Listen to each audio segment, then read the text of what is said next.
का केवल मात्र एक उद्देश्य था, जिधर से भी हो जितना भी हो पैसा आ जाए और मैं फुल टाइम ऐश करूं। और पैसे के लिए उसने जितनी पवित्र योनि में वो पैदा हुआ था उतने ही अपवित्र कार्य करता चला गया।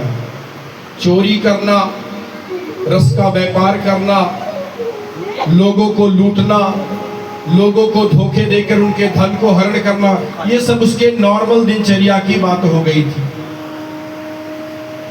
देवराज दिन प्रतिदिन दूषित होता जा रहा था, क्योंकि ब्राह्मण कुल में उत्पत्ति थी, जन्म से ब्राह्मण था, लेकिन कर्म एक भी ब्राह्मण का बिल्कुल नहीं था।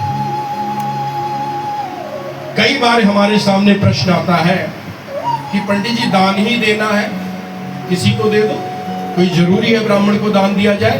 राह चलते किसी भिखारी को दे दो, किसी अपाहिज को दे दो, किसी मांगने वाले को दे दो। तो ब्राह्मणों के लिए दान क्यों? ब्राह्मण को दान क्यों दिया जाए? दान तो कहीं भी किया जा सकता है। दान और वस्तु दान दोनों में फर्क है। जब आप सुसज्जित कर्मकांडी वेद पाठी ब्राह्मण को दान देते हैं तो आप अपने इस लोक से परलोक तक के लिए रास्ता खोलते हैं।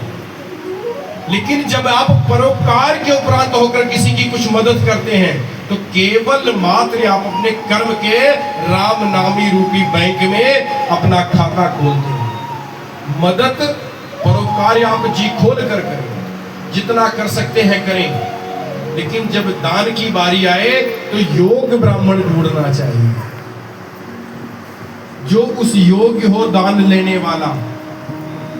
जैसे हमारे मेडिकल लाइन में काइंड्स ऑफ डॉक्टर हैं, कोई हेड स्पेशलिस्ट है, कोई आंख का, कोई हृदय का, वैसे ही काइंड्स ऑफ ब्राह्मण भी है। कोई ज्योतिषाचार्य है, कोई भगवताचार्य है, कोई ग्रंथों को गा रहा है, कोई शमशान घाट में आपको शमशान घाट में रोटी भी खा रहा है। और चलते फिरते चंडालों को देखना हो तो जिस घर में मृत्यु हो वहां के देख लो, 13 के 13 बैठे होते हैं। किसी के घर में मृत्यु हुई है, 2 के उन्हें कोई फर्क नहीं पड़ता, जरा पनीर ले आओ जी, पानी ले आओ जी, 200 लेंगे 250 लेंगे तब आएंगे जी।